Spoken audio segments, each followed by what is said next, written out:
Poder Judicial de la República del Perú les da la más cordial bienvenida. El día de hoy, el Programa Nacional de Acceso a la Justicia de Personas en Condiciones de Vulnerabilidad y Justicia en tu Comunidad de Poder Judicial. El día de hoy presentamos la Conferencia Internacional Derecho de Familia en el Mundo Occidental, entre la deconstrucción y la reconstrucción. Saludamos en mesa de honor la presencia de la doctora Fátima Castro Áviles. Ella es responsable técnica del Programa Nacional de Acceso a la Justicia de Personas en Condición de Vulnerabilidad y Justicia en tu Comunidad.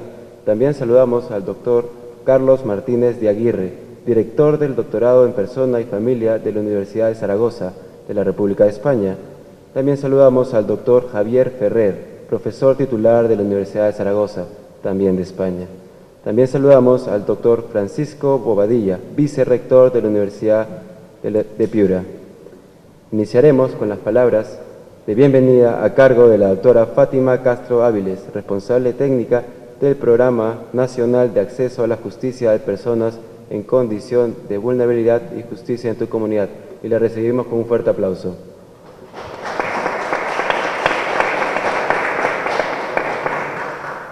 Muchísimas gracias. Buenas tardes con todos. Les doy la bienvenida a esta conferencia internacional que tengo el honor de presidir.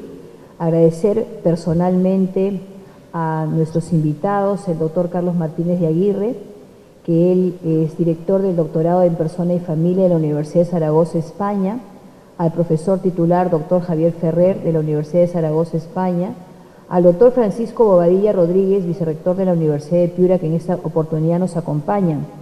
Realmente el tema que vamos a tratar es un tema de gran trascendencia para el Programa Nacional de Acceso a la Justicia de Personas Vulnerables, que tiene que ver con el tema de la familia, de los niños, de los adolescentes, de la mujer, de los miembros integrantes de la familia que este programa pretende proteger.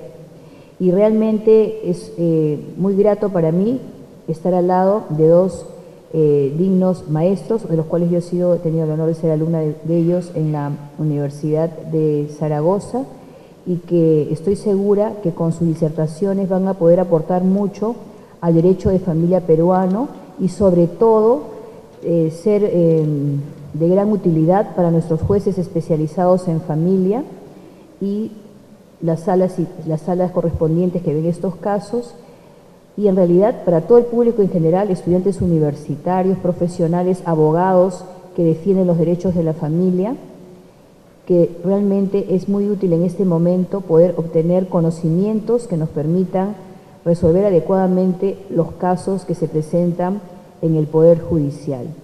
Les doy entonces la bienvenida y deseo el uso de la palabra a nuestro primer ponente, el doctor Javier Ferrer Ortiz. El doctor Javier Ferrer Ortiz es licenciado en Derecho por la Universidad de Deusto y en Derecho Canónico por la Universidad de Navarra, donde también obtuvo los doctorados en Derecho Canónico y en Derecho, catedrático de Derecho Canónico y Derecho Eclesiástico del Estado de la Universidad de Zaragoza, España, desde 1993, de cuya Facultad de Derecho ha sido decano. Académico correspondiente de la Real Academia de Jurisprudencia y Legislación del Instituto de España, miembro fundador del Consorcio Latinoamericano de Libertad Religiosa, miembro fundador de la Academia Iberoamericana de Derecho de Familia y de las Personas, de la que es vicepresidente, primer director del Máster en Derecho Matrimonial Canónico de la Universidad Internacional de La Rioja, del que actualmente es asesor académico. Le damos la bienvenida con un fuerte aplauso.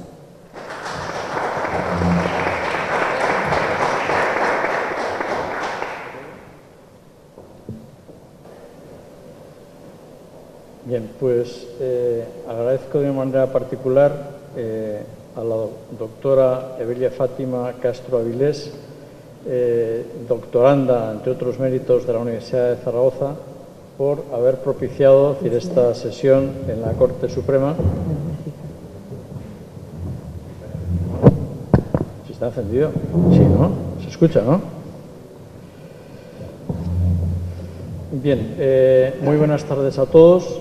En realidad va a ser una conferencia, podríamos decir, a dos manos, en el sentido de que yo me voy a ocupar básicamente de lo que sería la construcción del matrimonio en el mundo occidental y el momento en que se inicia, por así decirlo, su secularización, mientras que mi colega y amigo, el profesor Martínez de Aguirre, se ocupará de la deconstrucción del matrimonio y también, en la medida de lo posible, de la reconstrucción.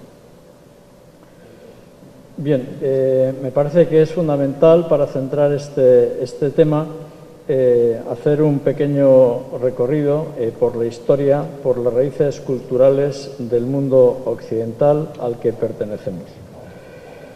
Bien, me parece que uno de los puntos de reflexión más sugerentes y lúcidos que se viene ofreciendo en el mundo occidental en los últimos años para la contribución de algunos problemas suscitados básicamente por el laicismo y por el multiculturalismo es la invitación a profundizar en las raíces culturales de Occidente.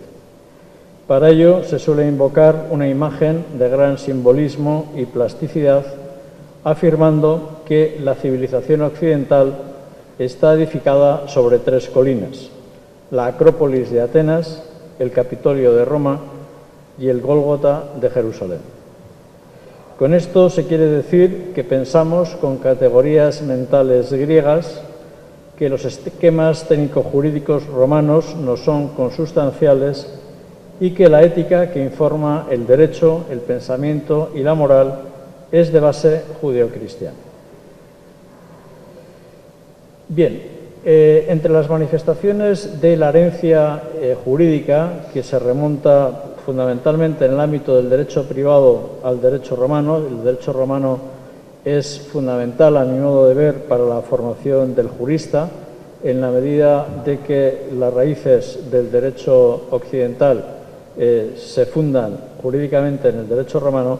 Se puede decir que para la mayor parte de las instituciones, y especialmente para todo lo que hace referencia, aunque no exclusivamente al ámbito del derecho privado, también al ámbito del derecho público, es, por ejemplo, una cuestión a veces un tanto ignorada, pero el principio mayoritario, es decir, el principio de la mayoría, es un principio que tiene su inspiración de carácter canónico. De todas maneras, en el ámbito del derecho privado es todavía más patente, más evidente esa influencia del derecho romano, de tal manera que se puede considerar como el derecho clásico, como la raíz del derecho en el mundo occidental. De todas maneras, como todos los principios generales, también admite alguna excepción, y justamente esa excepción se produce en la materia de la que hoy vamos a tratar. ¿Por qué? Perdone que yo es que soy sin gafas, entonces para el testimonio gráfico yo nací sin gafas y prefiero sin gafas. Bien, pues se puede decir que el derecho clásico en materia de matrimonio no es el derecho romano, sino que justamente es el derecho canónico. El modelo de matrimonio vigente en el mundo occidental es un modelo de inspiración canónica. Y la situación del matrimonio civil, en algunos lugares, pues francamente deconstruida, no se concibe sino como un proceso de secularización y de deconstrucción de esos elementos que el matrimonio civil, cuando aparece históricamente en el siglo XVI, se inspira en el modelo del matrimonio canónico. Bien, esta es una idea que es admitida pacíficamente por los juristas en el mundo occidental, con la idea de que la mentalidad pagana, es decir, la mentalidad del mundo romano, no llegó a penetrar en la verdadera esencia del matrimonio, de tal manera que se ha dicho solo el mensaje cristiano del amor divino dio la luz justa sobre la naturaleza del amor matrimonial y su función en la economía providencial de la vida humana. Es decir, son palabras de un famoso romanista, el profesor Álvaro Dors. A la mentalidad pagana, dice este mismo autor, le resultaba inaccesible la verdadera esencia del amor y no pudo alcanzar una concepción válida del matrimonio. Por eso, para el jurista moderno, el derecho clásico respecto a esta institución es el derecho canónico. Bien, si recordamos mínimamente, es decir, el sentido que tiene el matrimonio en el derecho romano, hemos de decir sintéticamente que se trataba de la convivencia de dos personas de distinto sexo, socialmente honorable, fundada sobre la affectio maritalis. La affectio maritalis, entendida como la intención constante de vivir como marido y mujer. Este consensus o este affectio maritalis no era propiamente una voluntad inicial que se proyectaba en el tiempo, sino un estado de la voluntad cuyo cese determinaba la separación del matrimonio.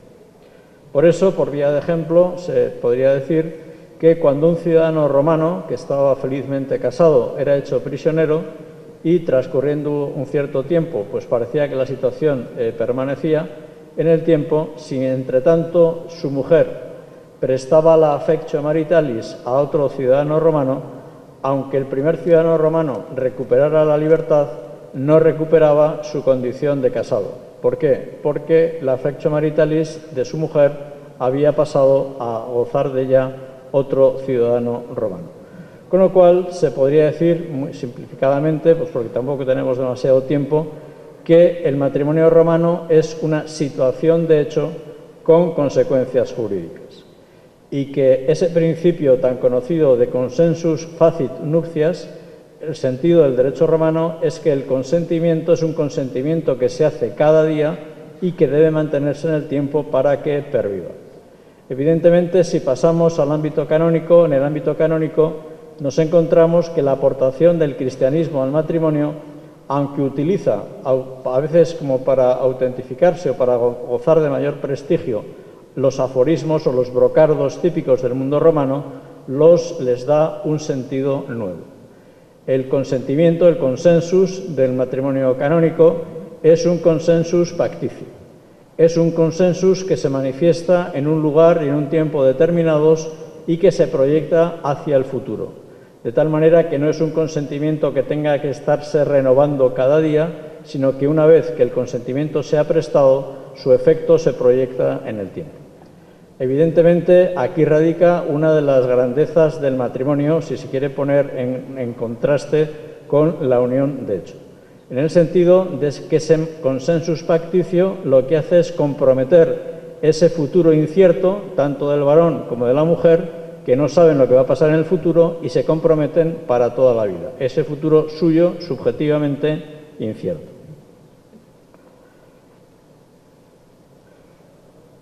Por eso, la gran aportación del derecho del derecho canónico, es la fijación del principio consensual. Es un principio que, por otro lado, ha sido pacíficamente asumido por la mayor parte de los ordenamientos civiles cuando han incorporado a lo largo de la historia su ordenamiento del matrimonio civil. De tal manera que es muy fácil encontrar en cualquier código civil esa afirmación de que no hay matrimonio sino sin consentimiento matrimonial. Y ese consentimiento matrimonial es un consentimiento que podríamos decir de carácter contractual, en el sentido de que tiene una manifestación en un lugar y un tiempo determinados. Bien, por otro lado, hay que tener en cuenta que incluso las definiciones clásicas que conoce el derecho romano, que habitualmente suelen estar en los tratados de derecho de familia, en la parte de derecho del matrimonio, imagínense por usted, o recuerden, por ejemplo, las definiciones célebres, ya sea de Ulpiano o ya sea de Modestino, pues en realidad el derecho canónico les acaba dando una definición, un sentido más pleno. Cuando, por ejemplo, se define el matrimonio como la unión del varón y de la mujer que contiene la comunidad indivisible de vida.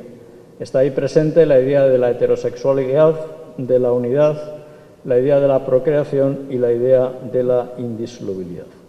O la de Modestino, las nupcias son la unión del varón y de la mujer, consorcio de toda la vida, comunión en el derecho divino y en el humano. Y luego estaría la definición clásica de Pedro Lombardo, ya un canonista del siglo XII, cuando afirma que las nupcias es la unión marital del varón y la mujer entre personas legítimas que retiene una comunidad indivisible de vida. Bien, nos vamos a ahorrar algunas cuestiones del proceso de evolución y de formación del matrimonio canónico, que es el matrimonio que va a estar presente en Occidente durante varios siglos, en una sociedad, en una Europa básicamente cristiana, y lo que se puede añadir es una aportación importante, que es la aportación que tiene lugar en el siglo XVI, en el Concilio de Trento, cuando se introduce el principio formal, es decir, la forma del matrimonio. Es evidente que los elementos esenciales del matrimonio, de los que no se puede prescindir, es de la idea de fines y de propiedades. Y que para que se pueda constituir el matrimonio, las partes tienen que estar exentas, libres de impedimentos, por lo tanto, tienen que disponer de capacidad matrimonial. Por otro lado, es necesario los requisitos del consentimiento, no tienen que estar libres de cualquier vicio o defecto de consentimiento, entendido el vicio como un consentimiento que no es pleno, que está viciado, y el defecto o ausencia de consentimiento una falta del mismo. En este sentido, en derecho canónico, por ejemplo, pero también en derecho civil, está muy claro que, por ejemplo, un matrimonio prestado, el consentimiento prestado por miedo, es un matrimonio nulo. Muchas gracias. Es un matrimonio nulo, aun no por falta de consentimiento, sino por un consentimiento imperfecto. La persona que acepta el matrimonio a causa del miedo quiere el matrimonio, pero a causa del miedo. Por eso hablamos de un vicio del consentimiento. En cambio, por ejemplo, en el tema de la simulación, cuando una persona interiormente no quiere el matrimonio y exteriormente manifiesta quererlo, lo que hay es una ausencia de consentimiento. El matrimonio será igualmente nulo, un consentimiento imperfecto, que una falta de consentimiento. Pero en cualquier caso, es decir, en derecho canónico es muy importante el recordar que no se maneja tanto el término de inexistencia del matrimonio y que a veces se traspola al ámbito civil de una manera, a mi modo de ver, un tanto inexacta, porque la gran diferencia radica, a mi modo de ver, que cuando hablamos de la inexistencia del matrimonio, lo que ni siquiera hay es apariencia de matrimonio. Mientras que cuando hablamos de nulidad del matrimonio, muy claramente en derecho canónico, pero también en derecho civil, de lo que hablamos es de que la celebración del matrimonio crea una apariencia de matrimonio y por eso es necesario una sentencia que declare, por eso la sentencia es declarativa, no es constitutiva, que entre esas personas nunca ha habido matrimonio.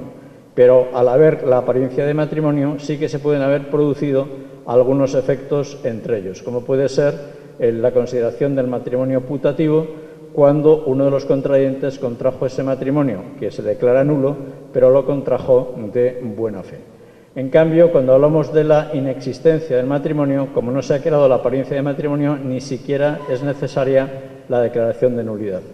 Piensen, por ejemplo, en un matrimonio contraído por broma o un matrimonio contraído en el contexto de una obra de teatro donde el actor y la actriz principales se casan. Se casan en cada sesión. Es evidente que para ninguno de los concurrentes, ni el resto de la compañía, ni el público asistente, tienen para nada la idea de que han celebrado matrimonio entre sí. Forma parte del guión, forma parte de lo que es una obra de teatro, con lo cual es evidente que ni siquiera se ha creado la apariencia de matrimonio. Ese sería, por ejemplo, un matrimonio inexistente. Bien, la inclusión de la forma del matrimonio es importante, porque la forma es algo que forma parte de no es esencial del matrimonio, pero en cambio sí que asegura una serie de valores importantes, como puede ser la publicidad, como puede ser la seguridad jurídica. Si ustedes han leído quizás El Quijote de la Mancha, en la primera parte, entre las distintas novelas que se introducen dentro del Quijote, hay una que es la de Fernando y Dorotea, donde pues, se plantea el problema del matrimonio clandestino. Se ve que en la antigüedad era relativamente frecuente que, como no se exigía una forma determinada, es decir, aunque la Iglesia trataba de que el matrimonio se celebrara públicamente, bastaba el intercambio del consentimiento de los contrayentes, aunque no hubiera ningún testigo ni estuviera presente el sacerdote en la ceremonia del matrimonio, para que el mero intercambio del consentimiento hiciera que el matrimonio fuera válido. Y si se trataba de un matrimonio entre bautizados, pues además un matrimonio sacramento. Claro, las dificultades de prueba de este matrimonio clandestino eran grandes, porque si una de las dos partes, generalmente el varón, pretendía ignorar el matrimonio que había celebrado, pues evidentemente a la mujer se quedaba en una condición bastante complicada porque no tenía ningún medio de prueba más que su palabra para demostrar que sin testigos se habían intercambiado el consentimiento matrimonial. Por este motivo, el Concilio de Trento declara, mediante un decreto, la necesidad de que en la celebración del matrimonio asista un representante de la Iglesia, lo que técnicamente se denomina el testigo cualificado, y dos testigos comunes. Son los contrayentes los que se casan, pero en presencia de un representante de la Iglesia y de 2 testigos comunes. Inicialmente, la presencia del testigo cualificado podía ser una presencia pasiva, es decir, que no estuviera allí convocado para para presenciar la celebración del matrimonio. Y por esta vía, si han leído, me han dicho que hay algún italiano en la sala, si han leído I Promessi Sposi, Los novios de Manzoni, que es una obra de la literatura italiana de una importancia similar a la que tiene El Quijote de la Mancha en la literatura española, pues ahí lo que surge es el matrimonio por sorpresa. La posibilidad de que se produzca el intercambio del consentimiento pillando por sorpresa al sacerdote que escucha el intercambio del consentimiento aunque él no haya pedido la manifestación del consentimiento de los contrayentes. Bien, pues en ese momento el matrimonio por sorpresa también era un matrimonio válido. Bien, como el Concilio de Trento tuvo una aplicación desigual, tengan en cuenta que el Concilio de Trento se va a producir en un momento en que Europa surgen las guerras de religión como consecuencia de la aparición de la Reforma protestante, de los grandes reformadores, Lutero, Calvino, Zwinglio, etc. Y van a surgir las guerras de religión que duran durante prácticamente un siglo. Entonces, esa situación va a hacer que la promulgación del Concilio de Trento, en lugar de hacerse de una manera universal, se va a hacer parroquia a parroquia. En algunas parroquias, precisamente por las guerras de religión, va a ser imposible que se pueda promulgar el Concilio de Trento porque se trata de territorios controlados por los protestantes. Con lo cual va a surgir la distinción entre lugares tridentinos, donde entró en vigor el Concilio de Trento, porque se pudo promulgar, y lugares no tridentinos. Al inicio del siglo XX, por lo tanto hace relativamente poco tiempo, ya se establece un nuevo decreto que universaliza la forma con carácter general y elimina esa distinción entre lugares tridentinos y no tridentinos, exige una participación activa del representante de la Iglesia que solicita la manifestación del consentimiento, y por esta vía no solamente se erradica por completo los matrimonios clandestinos, sino que también se erradican los matrimonios por sorpresa. Con lo cual, la forma sigue siendo algo de suyo accidental, pero por razón de la seguridad jurídica, de la publicidad, pues acaba siendo bastante importante. En el mundo occidental lo que nos encontramos es que a veces esa importancia de la forma se ha exacerbado, en el sentido de que hay muchas personas que cuando hablan del matrimonio, en algunos casos, están pensando en la burocracia, es decir, en los papeles. Consideran que casarse es tener los papeles matrimoniales. Evidentemente, esa es una degeneración de lo que es la aportación de la forma. Si se entiende debidamente, la forma tiene ese contexto, surge en ese contexto de evitar los matrimonios clandestinos, sobre todo para proteger a la mujer, aunque no exclusivamente, pero la forma de suyo no es esencial al matrimonio. Por eso la forma se puede dispensar. En determinadas circunstancias se puede dispensar la forma. Lo que no se puede dispensar es la manifestación del consentimiento por parte de los contrayentes. Nadie puede suplir el consentimiento de las partes. Bien, con este contexto, es decir, esto sería un poco la formación de las líneas básicas del matrimonio en Occidente. Es decir, hay que tener en cuenta que desde el siglo X hasta el siglo XVI aproximadamente, el matrimonio canónico fue prácticamente el único matrimonio vigente en una Europa básicamente cristiana.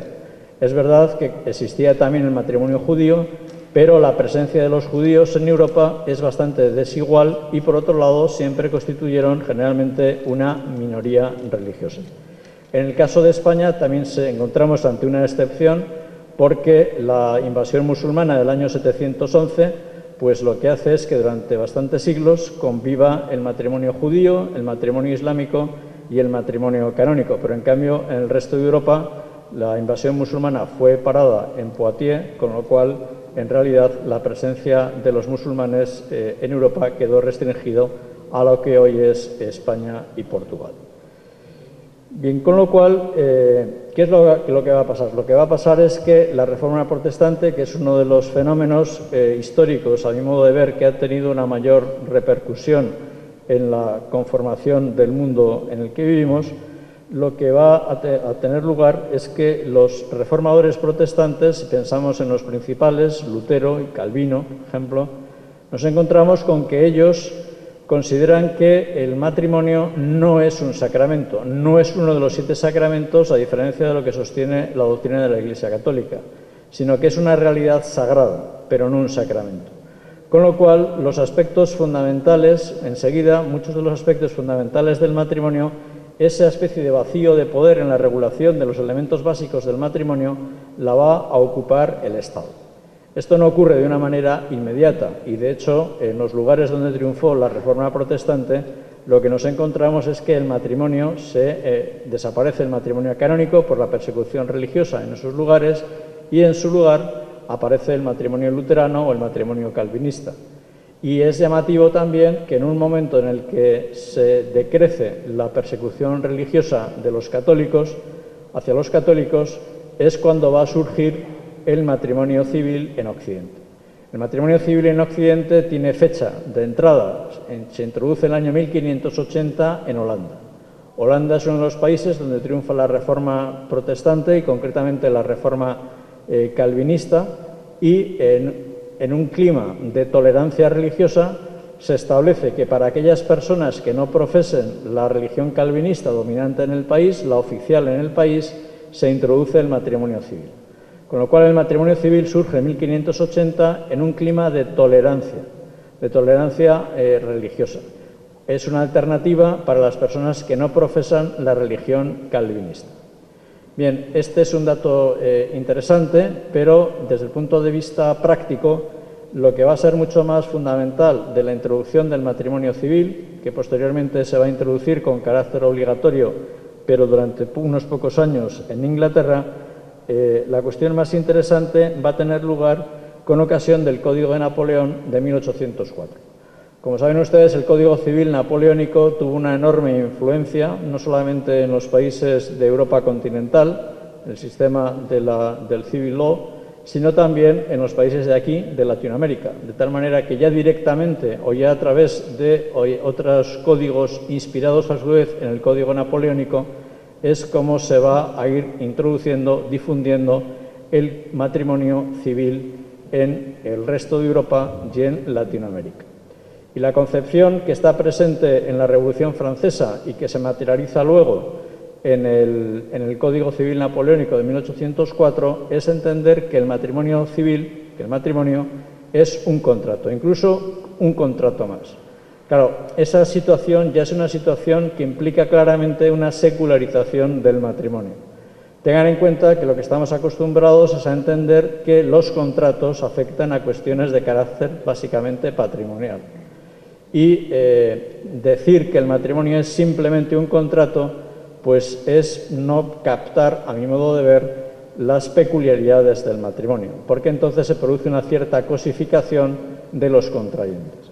Si lo que se quiere, como se ha puesto de manifiesto, es acentuar la principalidad, la radicalidad del consentimiento como aspecto constitutivo del matrimonio, en el fondo lo que se está diciendo es que el consentimiento, no hay matrimonio sin consentimiento matrimonial, pero esto es una cosa pacíficamente asumida. Si lo que se dice es que el matrimonio es un contrato sui generis, pues entonces ya podemos estar más de acuerdo, porque esto explica, por ejemplo, que en esa concepción ya entender el matrimonio como un contrato, aunque sea un contrato sui generis, pues ya explica que es un contrato de suyo, por lo menos en aquel momento básicamente indisoluble, por lo menos en la mayor parte de los países, porque todavía no se había introducido el divorcio. Justamente la contractualización del matrimonio por obra del Código de Napoleón y antes por la Revolución Francesa es la que introduce el divorcio. Un divorcio que al principio, el divorcio de la Revolución Francesa es muy radical, tan radical que unos años después se produce una ley que restringe el divorcio porque evidentemente ya se advierte las consecuencias de un divorcio prácticamente sin limitación, con un número de causales pues francamente amplio, donde prácticamente la voluntad de unos contrayentes era suficiente para que el juez declarara el divorcio, cosa que está empezando a ocurrir en algunas legislaciones en Occidente. Bien, por otro lado, hay que tener en cuenta en este planteamiento un tanto histórico, es importante también darse cuenta que el matrimonio civil se acaba introduciendo también en los países en los estados confesionalmente católicos, donde el matrimonio canónico es el matrimonio predominante, pero también como una manifestación de tolerancia o de libertad religiosa, se introduce en muchos casos el matrimonio civil como subsidiario del matrimonio canónico. Es decir, para aquellas personas que no profesen la religión mayoritaria, que no profesen la religión católica, se introduce el matrimonio civil. En el caso, por ejemplo, de España, la introducción del matrimonio civil tuvo lugar en el año 1870, después de varios intentos. Es un matrimonio que se concibe, en su artículo primero, la Ley Provisional de Matrimonio Civil de 1870 afirma que el matrimonio es uno e indisoluble, con lo cual es un matrimonio que está inspirado claramente en el modelo canónico, que reproduce la misma estructura del matrimonio canónico en lo que se refiere a requisitos de capacidad de los contrayentes, requisitos de consentimiento y requisitos de forma. Es evidente, y así, bueno, se trató de una manera de minimizar la eficacia o la introducción del matrimonio civil, que en España, en 1870, tuvo lugar en términos de exclusividad. Se pasó de un sistema de matrimonio canónico exclusivo a un sistema de matrimonio civil obligatorio, con lo cual en 1870 en España dejó de producir efectos civiles el matrimonio canónico. Esta ley se hizo completamente de espaldas a la sociedad española, mayoritariamente católica, y la realidad es que la población no acudió al matrimonio civil y siguió casándose canónicamente, aunque ese matrimonio no produjera efectos civiles. Se trató de un fenómeno que hoy podríamos calificar como desobediencia civil, y esto motivó que en 1875 se modificara la ley de matrimonio civil obligatorio y se reintrodujera el matrimonio canónico como principal y se dejara el matrimonio civil como subsidiario para quienes no profesaran la religión católica. Bien, por otro lado, nos vamos a encontrar que a lo largo del siglo XVIII va a ser muy frecuente que en los concordatos, como saben, los concordatos son tratados que tienen, la mayor parte de los países, rango de tratado internacional, estipulados entre la Santa Sede, como representante no tanto o no exclusivamente del Estado de la Ciudad del Vaticano, lo que es hoy el Estado de la Ciudad del Vaticano, lo que antes harían los estados pontificios, y los distintos estados. Y en esos concordatos, que antes se fijaban más en cuestiones de carácter patrimonial o de cuestiones de financiación del presupuesto del culto y clero de la Iglesia Católica en estados confesionalmente católicos, a lo largo del siglo XVIII van a empezar a aparecer referencias al matrimonio canónico, de tal manera que son los concordatos de esos países de tradición católica la eficacia del matrimonio celebrado según las normas del derecho canónico, y también se contempla la eficacia de las sentencias canónicas de nulidad del matrimonio, y en su caso otro tipo de pronunciamientos, como puede ser la disolución del matrimonio válido entre bautizados pero no consumado, lo que se llama el matrimonio rato y no consumado. Bien, este es un fenómeno que al principio pues se establece por vía concordataria y fundamentalmente para los países de tradición católica. Lo que nos encontramos es que en el periodo que surge de la Reforma Protestante, por tanto del siglo XVI hasta el siglo XX, en el fondo lo que nos vamos a encontrar que el rechazo total o parcial del matrimonio religioso, en muchos países matrimonio religioso básicamente es el matrimonio canónico, y el establecimiento del matrimonio civil como obligatorio ha sido y sigue siendo una imposición del Estado. Y es que, como se ha señalado con acierto, el Estado primero se opuso a que el matrimonio siguiera siendo una res sacra, luego transigió y lo trató como una rex mixta, admitiendo la competencia tanto del Estado como de la Iglesia, pero no renuncia a convertirlo en una res profana. Y quizás en algunos países nos encontramos justamente en esta situación. Bien, en este contexto me gustaría hacerles una referencia que incide directamente en la situación de su país. En su país prácticamente se produce simultáneamente, después de haber pasado de que en la etapa colonial el matrimonio canónico producía efectos civiles y era el único matrimonio reconocido, se pasa en muy poco tiempo a una introducción del matrimonio civil, e inmediatamente una introducción del matrimonio civil de carácter exclusivo, es decir, deja de tener efectos el matrimonio canónico, y a la vez el matrimonio civil enseguida incorpora el divorcio. A mi modo de ver, bueno, pues esta es una situación del sistema de matrimonio civil obligatorio que hoy en día resulta un tanto incompatible, a mi modo de ver, con el principio de libertad religiosa. Es decir, tengan en cuenta que es verdad que los tratados internacionales de derechos humanos no establecen una conexión directa entre el derecho a contraer matrimonio y fundar una familia y el derecho de libertad religiosa, pero reconocen los dos derechos. Cuando se habla o se contempla en los textos de Naciones Unidas o en los ámbitos regionales del Convenio Europeo o en la Carta de Derechos Americana, sí que se establece que forma parte de la libertad religiosa el derecho a observar la observancia de los ritos. Y por esta vía, al menos, sí que se podría establecer una relación en que forma parte del contenido de la libertad religiosa el derecho a contraer matrimonio según las convicciones religiosas que se profesan. Con esto, evidentemente, no se trata de justificar una especie de subjetivismo religioso, sino que cuando se habla de las convicciones religiosas, básicamente lo que estamos pensando es en la pertenencia a una determinada confesión religiosa que tiene un derecho matrimonial propio, cosa que sucede con el derecho judío, con el derecho islámico y con el derecho canónico, por poner un ejemplo. De tal manera que tengan ustedes en cuenta que para la mayor parte de las personas, incluso en aquellos países en los que existe un sistema de matrimonio civil obligatorio, la realidad es que el matrimonio es básicamente o vivencialmente una realidad religiosa. Para la mayor parte de las personas, de muchas personas, el matrimonio que cuenta para ellos es el matrimonio religioso, de tal manera que no se consideran casados hasta que no han celebrado el matrimonio según la confesión, el derecho de la confesión a la que pertenecen. Y por esta vía sí que me parece que es interesante el ejemplo que tenemos en distintos países. De los países más importantes de Latinoamérica son ya 7 sobre 21 los países donde han introducido un matrimonio religioso con efectos civiles. Evidentemente ya no se trata simplemente del matrimonio canónico, sino que también se reconoce la eficacia civil de otros matrimonios religiosos. Piensen no solamente en el caso de la República Dominicana, sino piensen, por ejemplo, en el caso de Colombia, donde no solamente la Constitución y luego la Ley Estatutaria de Libertad Religiosa propicia el reconocimiento del matrimonio canónico, sino el reconocimiento de otros matrimonios religiosos. Y en el caso de Colombia, las confesiones minoritarias, concretamente las varias denominaciones evangélicas, han establecido un convenio de derecho público con el Estado colombiano, en virtud del cual el matrimonio de estas confesiones religiosas evangélicas produce también efectos civiles.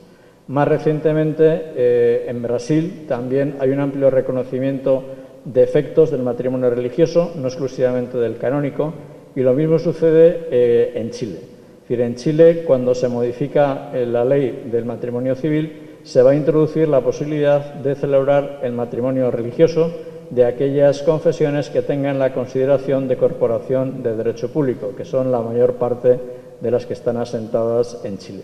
Por esta vía se puede entender que se está invirtiendo un poco la tendencia, de tal manera que el matrimonio civil obligatorio está empezando a ceder espacio gradualmente al matrimonio facultativo, donde los contrayentes pueden elegir entre contraer matrimonio civil o contraer matrimonio de la confesión religiosa a la que pertenecen con efectos civiles, de tal manera que se evita esos problemas de la doble celebración. Evidentemente, todavía resulta más clamoroso la situación de aquellos países en los que la celebración del matrimonio religioso, si no va precedida de la celebración del matrimonio civil, puede acarrear sanciones fundamentalmente al ministro de culto, cosa que ha ocurrido en algunos países, como puede ser el caso de Francia, lo cual se compadece malamente con el respeto de la libertad religiosa. Es decir, tengan en cuenta que el principio de libertad religiosa lo que debería llevar a día de hoy es a reconocer efectos civiles al matrimonio celebrado según las normas de la confesión a la que se pertenece. El Estado no tiene por qué tener una determinada concepción del matrimonio. Bien, en el caso de ustedes, pues he seguido con mucho interés la aprobación de la Ley de Libertad Religiosa, después de varios intentos, y el reglamento que desarrolla esta ley.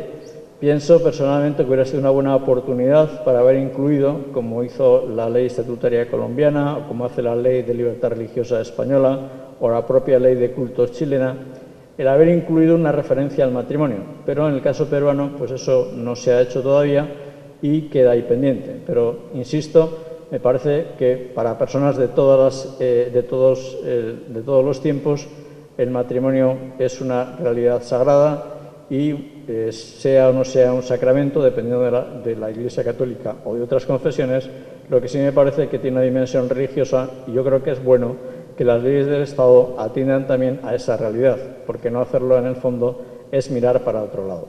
Y si se tiene en cuenta cuál es el origen del matrimonio civil en la mayor parte de los países, en el caso de España o de Italia o de los países de acá de Latinoamérica, en realidad el matrimonio civil obligatorio surgió como una imposición, como una reacción de antirreligiosidad, fundamentalmente al matrimonio religioso que entonces estaba presente, que era el matrimonio canónico. Pero en el siglo XXI, que se considera que va a ser el siglo de los derechos humanos, me parece que es más coherente el recoger estas manifestaciones que están en la sociedad de religiosidad, de tal manera que se considere el derecho a celebrar matrimonio con efectos civiles según la propia confesión religiosa.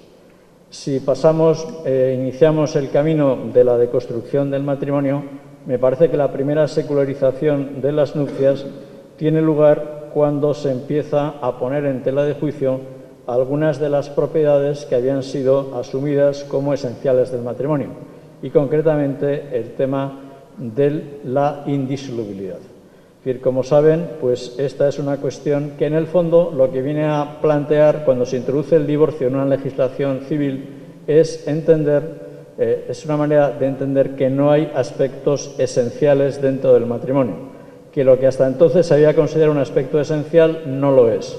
Y por esa vía, una vez que se derriba el muro de la indisolubilidad, el respeto de la indisolubilidad como una propiedad esencial, se va abriendo el camino que se introduzcan o que se produzca la deconstrucción de otros elementos importantes. Es verdad que al principio, durante mucho tiempo, se puede considerar que la secularización se limita aparentemente a esa secularización de las nupcias, entendida simplemente como la introducción del matrimonio civil, pero pronto viene la evolución del divorcio.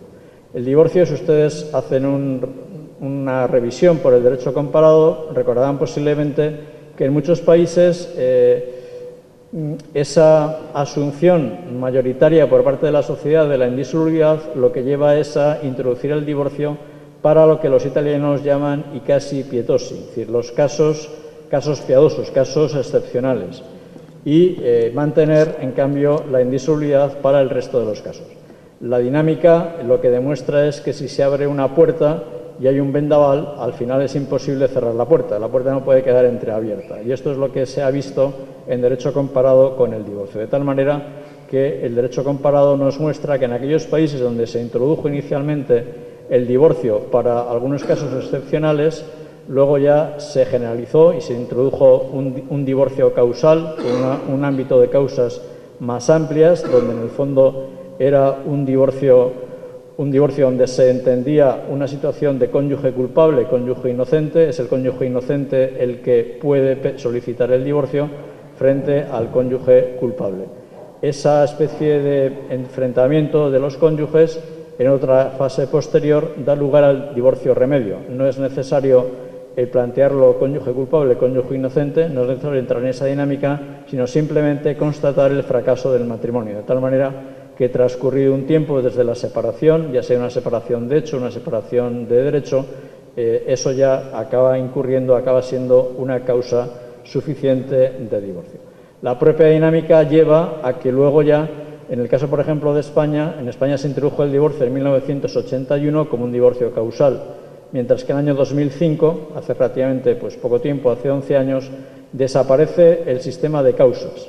Con lo cual basta que hayan transcurrido 3 meses de la celebración del matrimonio para que cualquiera de los cónyuges, sin necesidad de demostrar nada, sino simplemente su voluntad de poner término al matrimonio, es suficiente para que el juez necesariamente declare el divorcio. Se suprime lo que antes había, que era el entender la separación como un paso previo, en algunos casos como un tiempo de reflexión, y el resultado era que por esa vía había un 45% de casos de separación en que se producía la reconciliación, o sea que las partes no acudían al divorcio. Todo eso ha desaparecido y tengan en cuenta que en cualquier estudio del impacto del divorcio, no solamente desde el punto de vista económico, pues también produce una serie de consecuencias que, por otro lado, el legislador trata de atajar. Es decir, en general, en los países donde es más permisivo el divorcio, donde el divorcio está más facilitado, bueno, tengan en cuenta que a día de hoy, después de que a Malta, que eran los países donde se mantenía la indisolubilidad, pues las presiones europeas han llevado a que recientemente han introducido el divorcio, o piensen en el caso de Chile, que es uno de los países de aquí de América donde más recientemente se ha introducido el divorcio, que yo sepa, pues ahora sigue manteniéndose la indisolubilidad del matrimonio en Filipinas. Y que yo sepa, creo que es el único país donde se mantiene la indisolubilidad. Por otro lado, el legislador, y con esto voy terminando, el legislador lo que ha entrado es una dinámica, lo que se llama una legislación de remedios en lugar de una legislación de modelos. El legislador, en lugar de atender a qué es el matrimonio, qué es mejor para el matrimonio o la familia, lo que hace es bastante permisivo, convirtiendo en derechos los deseos de los contrayentes, los derechos subjetivos de los contrayentes, facilitando, por ejemplo, el divorcio. Es consciente que cuando se facilita el divorcio, pues es más fácil que crezca las situaciones de abandono de los niños, de delincuencia juvenil, etcétera, etcétera. Pero la realidad es que entonces luego lo que tiene que hacer es preocuparse por dar respuesta a estos problemas de incremento de la delincuencia juvenil, los problemas de los niños sin padres y sin madres, los niños abandonados, etcétera, etcétera. Pero la realidad es que no ataja el problema en donde se produce, en su que sería su raíz, y que sería tratar de dotar de una mayor estabilidad al matrimonio. Es verdad que se ha intentado reforzar o recuperar en cierta medida la indisolubilidad del matrimonio, o al menos su estabilidad, porque hoy en día, por ejemplo, en España, con ese divorcio unilateral, con ese divorcio exprés, la realidad es que el matrimonio civil en España es menos estable que un contrato de trabajo. Es mucho más fácil poner fin a un matrimonio que poner fin a un contrato de trabajo. Por eso se ha llegado a hablar, con un juego de palabras, del matrimonio como un contrato basura, en el sentido, como cuando laboralmente se habla de un contrato basura, es un contrato en el que el empresario tiene muy fácil la rescisión. Pues aquí el matrimonio, en España al menos, es más rescindible que un contrato de trabajo. En Estados Unidos pues, han tenido la experiencia del covenant marriage, un matrimonio que en el fondo, sigue siendo disoluble mediante el divorcio, un matrimonio civil disoluble mediante el divorcio, pero los contrayentes asumen unos compromisos adicionales de informarse antes de celebrar el matrimonio, de acudir a una serie de mediadores, una serie de personas que les asesoren y que les ayuden también en caso de que se produzca alguna crisis matrimonial. No es un matrimonio indisoluble, el covenant marriage, pero sí que es un matrimonio que en el fondo trata de ser un remedio para que los contrayentes pues, tengan una mayor capacidad de estabilidad. Bien, pues esto es lo que les quería decir básicamente, es decir, esta cuestión del planteamiento inicial de la construcción del modelo matrimonial en Occidente y luego esa deconstrucción. La deconstrucción, a mi modo de ver, o la secularización, mejor dicho, primero se produce con la introducción del matrimonio civil, donde ya el hecho de que la jurisdicción canónica sea sustituida por la jurisdicción civil entraña una cierta secularización, pero me parece que el punto de inflexión más importante, los demás van a ser una consecuencia, es el hecho de que se introduzca el divorcio, porque en el fondo viene a ser negar que la institución del matrimonio tenga unas propiedades o unos elementos esenciales. Por esa vía será más fácil, por ejemplo, que desaparezca la legislación civil el impedimento de impotencia, o que se desproteja el tema de la fidelidad conyugal, o una serie de cuestiones que supongo pues las tratará a continuación mi compañero y colega, el profesor Martínez Aguirre. Muchísimas gracias por su atención.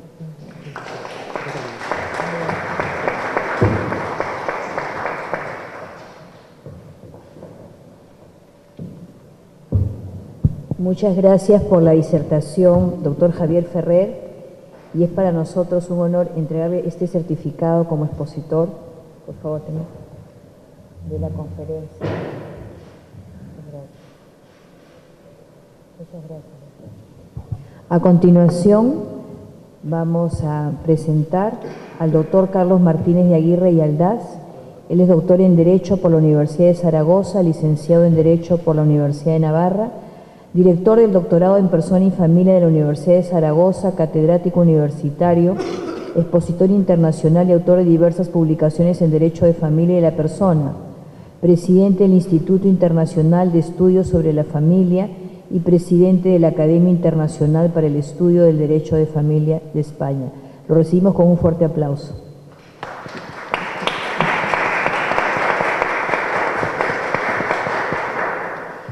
Muchas gracias. Buenas tardes. Bueno, para su tranquilidad, me he puesto aquí el cronómetro. Lo voy a poner en marcha cuando vaya a empezar, de forma que sonará a los 40 minutos y prácticamente esté donde esté, tengan ustedes la esperanza de que acabaré, porque si no ya se sabe que los profesores tenemos el problema de que nos cuesta finalizar las cosas. Quiero empezar dando las gracias a la doctora Fátima Castro.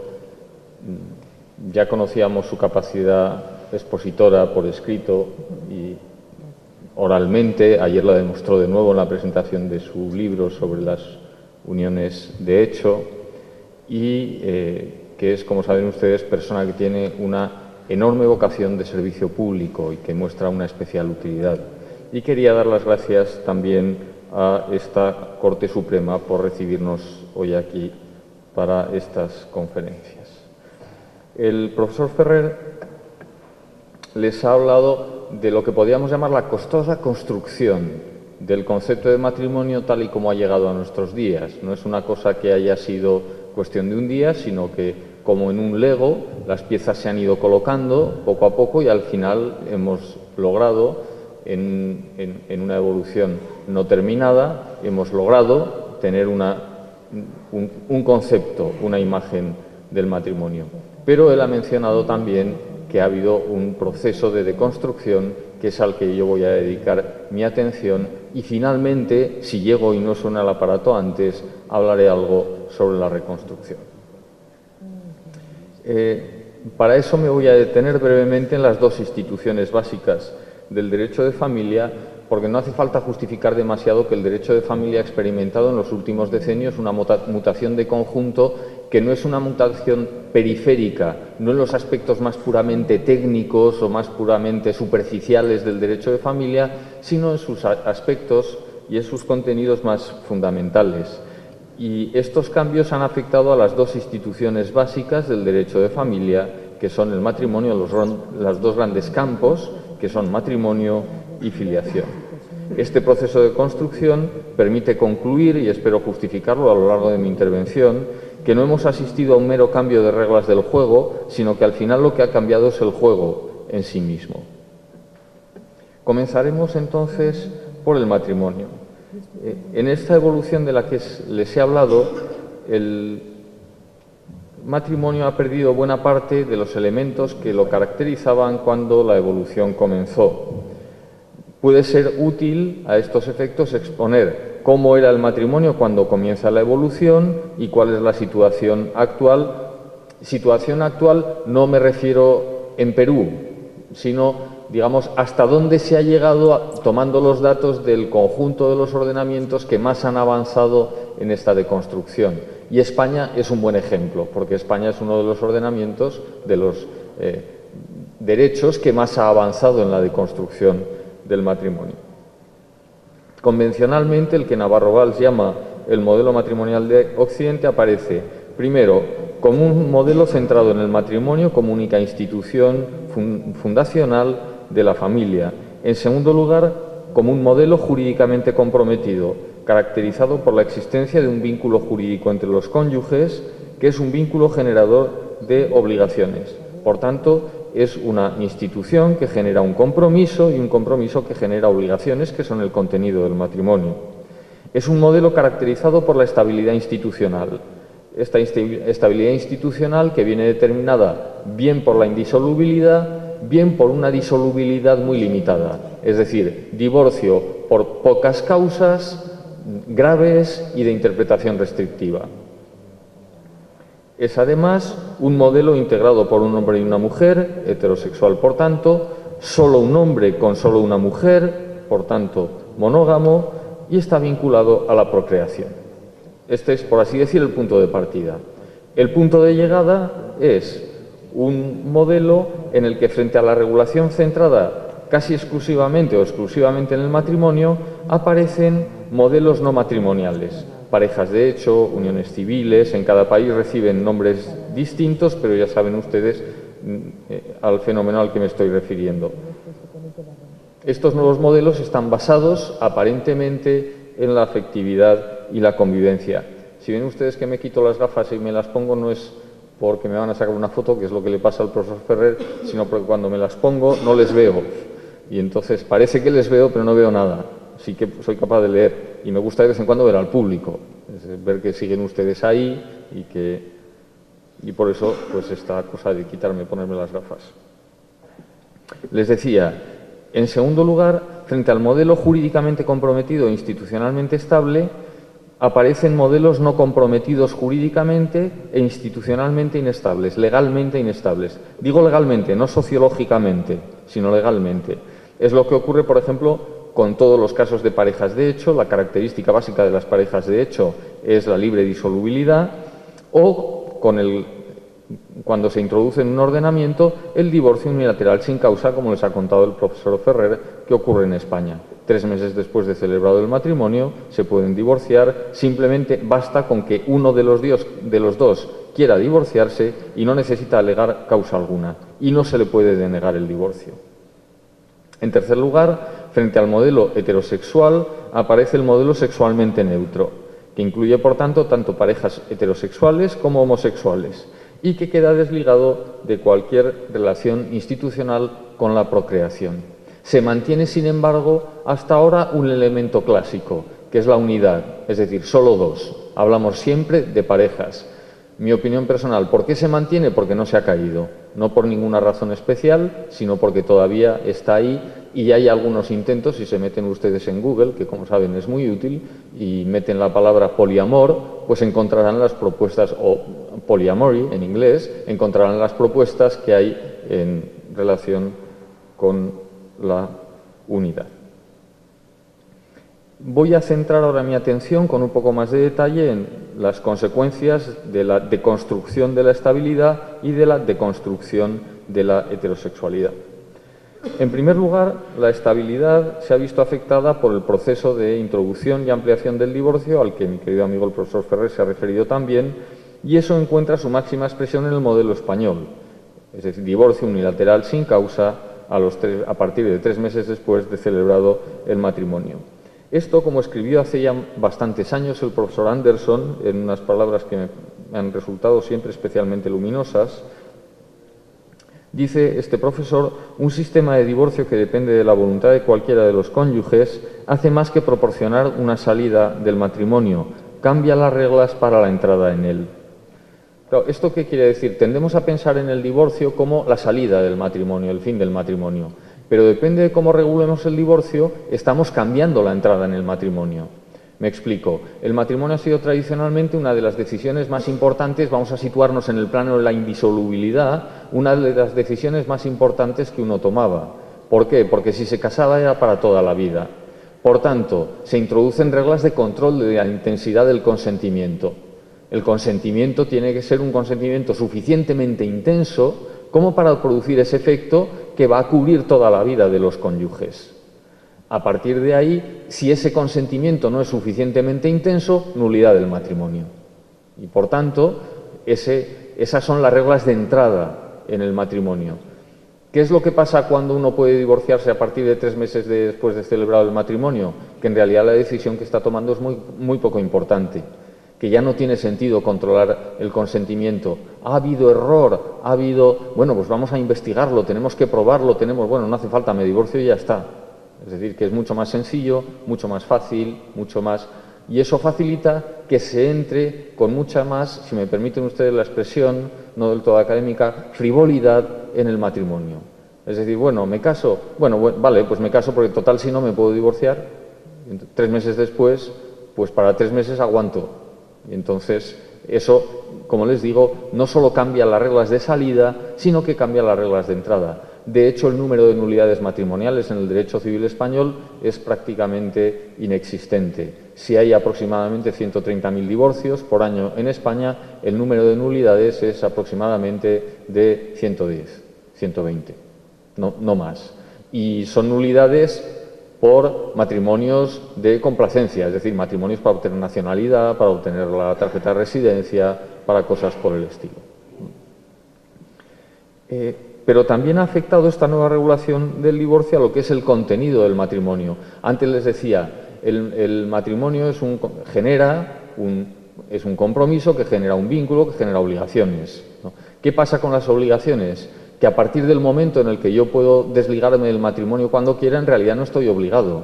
¿Por qué? Porque puedo dejar de estar obligado cuando quiera. Si yo estoy ya obligado a algo, pero simplemente diciendo quiero dejar de estar obligado, ya no lo estoy, en realidad no estoy obligado. Es mi voluntad la que, de mi voluntad depende esa obligación. Por tanto, las obligaciones como contenido del matrimonio pierden consistencia. Y el contenido del matrimonio, por tanto, el matrimonio queda vaciado de buena parte de su contenido, porque, como saben ustedes, las obligaciones personales de los cónyuges no son directamente coercibles. Uno no puede, mi marido es infiel, vamos a mandar a la policía para que sea fiel. No, eso no se puede hacer. Hay otros remedios, hay otras, pero eso no se puede hacer. Y con esto le hemos quitado su componente obligatorio. Resultado de todo esto es que el matrimonio pasa de ser, como era antes, de más que un contrato, lo que decía el profesor Ferrer, de un contrato muy especial, distinto, a menos que cualquier contrato, porque es un contrato del cual yo me puedo desligar en cualquier momento, y eso no es normal en derecho de contratos, sino que en el derecho de contratos, si yo firmo un contrato, estoy vinculado por ese contrato, y no puedo decir, bueno, ya está, que me olvido. No. En cambio aquí sí, en el matrimonio sí.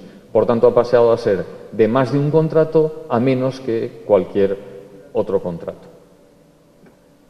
Pasemos ahora a la deconstrucción de la heterosexualidad.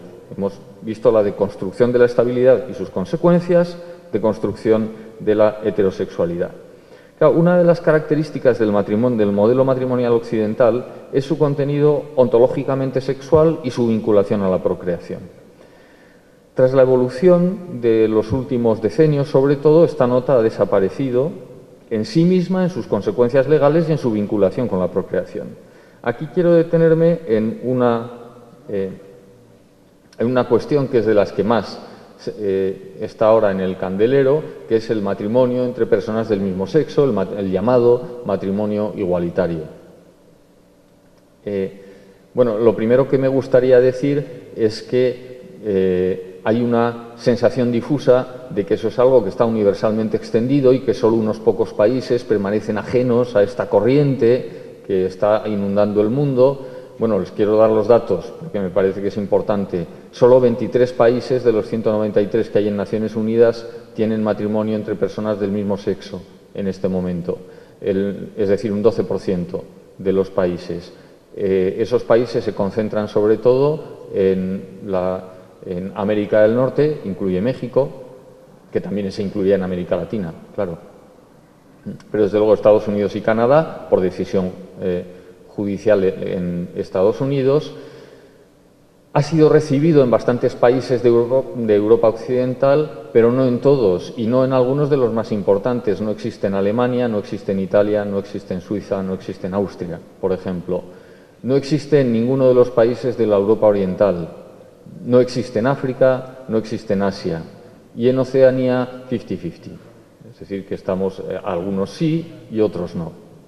Quiero decir que la situación no es de una invasión generalizada, sino todavía es de una admisión muy minoritaria. Insisto, un 12% de los países en el mundo son los que tienen este matrimonio entre personas del mismo sexo. Este matrimonio entre personas del mismo sexo introduce una alteración muy radical en la configuración del matrimonio, porque la estructura de un matrimonio, la estructura interna de un matrimonio entre personas del mismo sexo es una estructura en sí misma no procreativa, es decir, es una estructura cerrada a la procreación. mientras que la estructura del matrimonio entre personas de distinto sexo es en sí misma una estructura abierta a la procreación. Esto es una forma, mis alumnos saben que me gusta decir las cosas de forma un poco complicada, y luego intento explicárselo, pero esto es una forma de explicar algo tan sencillo como que del hecho de que dos hombres tengan relaciones sexuales entre sí o dos mujeres tengan relaciones sexuales entre sí y solo de ese hecho no nacen niños, mientras que del hecho de que un hombre y una mujer tengan relaciones sexuales entre sí, sí nacen niños. Por tanto, cuando el matrimonio es hombre y mujer, teniendo en cuenta el contenido ontológicamente sexual del matrimonio, de ahí nacen niños. Si es entre hombre y hombre, mujer y mujer, de ahí y solo de ahí, sin necesidad de nada más, nunca nacen niños. A esto es a lo que le he llamado estructura procreativa y estructura no procreativa. Y me refiero a la estructura en sí, no a la intención de los cónyuges, a si quieren o no quieren tener hijos. Claro, de esta forma la distancia entre matrimonio civil y procreación se ha hecho prácticamente abismal. Quiero decir además otra cosa. En el caso, puede haber matrimonios entre personas de distinto sexo estériles, que no tengan hijos, pero eso es una patología de la relación. Es decir, no tienen hijos porque ahí hay un problema, y ese problema no les deja tener hijos. Pero si no hubiera ese problema, tendrían hijos. En cambio, en el caso de la unión entre hombre-hombre, mujer-mujer, nunca pueden tener hijos. No es un problema de patología, no es que haya un problema que no les deja tener hijos. No, el problema es la propia estructura de la relación, que nunca les deja tener hijos. Si me permiten decirlo de una forma un poco más gráfica, si metemos en una habitación a un hombre y una mujer y les dejamos un rato, pues puede que 9 meses después nazca un hijo. Si metemos a 2 hombres o a 2 mujeres, 9 meses después no pasará nada. Solo del hecho de que hayan tenido relaciones sexuales entre sí. A esto me refiero cuando hablo de estructura procreativa y estructura no procreativa. Insisto, es estructura abstractamente procreativa. No entro en la intención de los cónyuges, en la intención de si quieren tener hijos, no quieren tener hijos, van a utilizar medios, no van a utilizar medios. Es más, 2 hombres o 2 mujeres no necesitan utilizar ningún medio para no tener hijos, porque no los van a tener nunca. Un hombre y una mujer sí, necesitarían utilizar mecanismos para no tener hijos como consecuencia de sus relaciones sexuales. Por tanto, como ven ustedes, no han cambiado lo que les decía antes. No es que hayan cambiado las reglas, es que con la admisión del matrimonio entre personas del mismo sexo ha cambiado el juego. Hemos cambiado el juego de matrimonio. Pasemos a la filiación. Claro, la regulación legal de la filiación se ha apoyado durante siglos en unos determinados presupuestos que están ligados al estado de los conocimientos médicos y biológicos. El primero de esos presupuestos es la seguridad de la filiación materna, que es algo tan elemental también como si estamos en una clínica y hay una mujer dando a luz y nos preguntamos ¿quién es la madre de este niño? La respuesta es la señora que está dando a luz, no cabe duda. Y en cambio a la pregunta de ¿y quién es el padre? ¿Es el señor que está cogiéndole de la mano un poco pálido y sudoroso mientras la señora está...? Pues nos imaginamos que sí, pero no lo sabemos con certeza, con la misma certeza. Por eso todas las culturas han utilizado mecanismos para ligar al padre con el hijo, mecanismos algunas veces muy curiosos desde el punto de vista etnográfico. El mecanismo más característico de nuestra cultura es la presunción de paternidad del marido. Claro, la presunción de paternidad que tiene un sentido lógico. Si el marido... rutina de comprobación de tiempo, sí, voy por la mitad, más o menos. La idea de la presunción de paternidad del marido es un matrimonio entre hombre y mujer. Esa unión tiene contenido sexual, o sea, tienen relaciones sexuales entre ellos. Hay obligación de fidelidad y la cumplen. O sea, solo tienen relaciones sexuales entre ellos y no con nadie más. Pues si un hombre y una mujer tienen relaciones sexuales entre ellos y solo entre ellos, y la mujer tiene un hijo, ¿quién es el padre? El marido. Esa es la base elemental de la presunción de paternidad del marido. Pues bien, estos presupuestos se han visto, pero claro, si la mujer no ha sido fiel o si tenemos algún otro tipo de problemas, todo esto se cae. Esta presunción ya no pierde eficacia. los avances en los médicos y en los conocimientos médicos y en las posibilidades técnicas que ofrece la medicina han introducido también cambios radicales en el mundo de la filiación. Así, por ejemplo, las técnicas de ADN nos permiten saber prácticamente con total certeza quién es padre y quién no lo es. Si se hace un análisis de ADN, no un simple análisis hematológico, sino un análisis genético, podemos saber quién no es padre con un 100% de certeza y quién sí es padre con un 99,9% de certeza. Por tanto, hay posibilidades reales de saber, cosa que hace 100 años y hace 50 años no era posible, simplemente. En segundo lugar, tenemos las técnicas de reproducción asistida, que estas sí que han supuesto problemas fundamentales para la relación, para el propio concepto de filiación y para la idea de cómo organizamos la filiación. Voy a poner el caso más exagerado, que no es el más habitual, pero para que se den ustedes cuenta, vamos a imaginar un caso de maternidad subrogada en el que tenemos la pareja comitente, un hombre y una mujer, es decir, la pareja que encarga, después hay una donante de óvulo, un donante de esperma, ya llevamos 4 y una mujer gestante. Con lo cual tenemos 5 personas en total. Ya les digo, este caso es un poco de laboratorio, no es normal. Pero entre todos esos casos tendríamos que decidir quién es el padre y quién es la madre. Es decir, cuál es de todos estos que han intervenido, y me olvido de los médicos, claro, no estaría mal acabar diciendo, bueno, el padre es el médico. No, me olvido del equipo médico y de todos. Claro, esto lo que nos plantea es el problema de qué es lo que hace la filiación, la biología o la voluntad. ¿Cuál es el papel que juegan la biología y la voluntad en la relación de filiación? Claro, pero esto nos plantea otro problema. Como saben ustedes, hay muchas reglas en los códigos civiles clásicos cuyo fundamento, no solo la presunción de paternidad del marido, de la que ya he hablado, sino reglas cuyo fundamento es un embarazo biológicamente normal. Es decir, y ahí están, por ejemplo, las reglas de presunción de paternidad del marido, que dicen en muchos códigos, no conozco el de Perú, pero es muy habitual en los códigos de nuestra cultura jurídica, que si el hijo ha nacido 300 días después de la celebración del matrimonio, ya no se le considera matrimonial. Si ha nacido a partir de 180 días después de la celebración del matrimonio, se le considera matrimonial. ¿Por qué? O la regla de que el concebido se tiene por nacido a todos los efectos que le sean favorables. Esa regla presupone decir, bueno, en 9 meses sabremos si nace o no nace y ya está. Pero claro, en el momento en el que somos capaces de fecundar en laboratorio un óvulo con un espermatozoide, congelar el embrión resultante y guardarlo 2 años, todas estas reglas saltan por los aires. Es decir, estas reglas que están en la base de nuestra regulación, de la filiación, ya desaparecen. Desde luego los 9 meses, los 300 días no nos sirven para nada, porque pueden pasar 300 y otros 300, y la fecundación haberse producido en laboratorio cuando el matrimonio existía. Y todo esto nos obliga a repensar la filiación, nos obliga a darle vueltas a ver cómo afrontamos esta nueva regulación de la filiación. Una característica señalada del empleo de estas técnicas es lo que podríamos llamar, en cambio, a diferencia del modelo natural, su transparencia biológica. ¿Eso qué quiere decir? Que aquí se sabe todo desde el primer momento. Sabemos de quién es el óvulo, sabemos de quién es el espermatozoide, sabemos cuándo entró el espermatozoide en el óvulo. Lo único que hay que hacer para saber quién es el padre biológico y la madre biológica es mirar el expediente médico. Todo es perfectamente claro, salvo errores de manipulación que en ocasiones se han producido.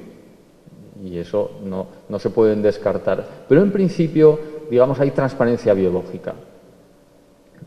Por tanto, la investigación de la paternidad en estos casos puede reducirse a la consulta de la historia clínica.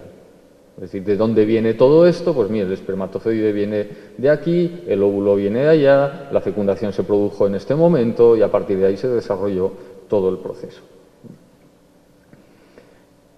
Junto a todos estos cambios de los que vengo hablando, la estabilidad en relación con el matrimonio, con la filiación, se han producido también cambios legales importantes en relación con la filiación. Sigo hablando ahora de la filiación.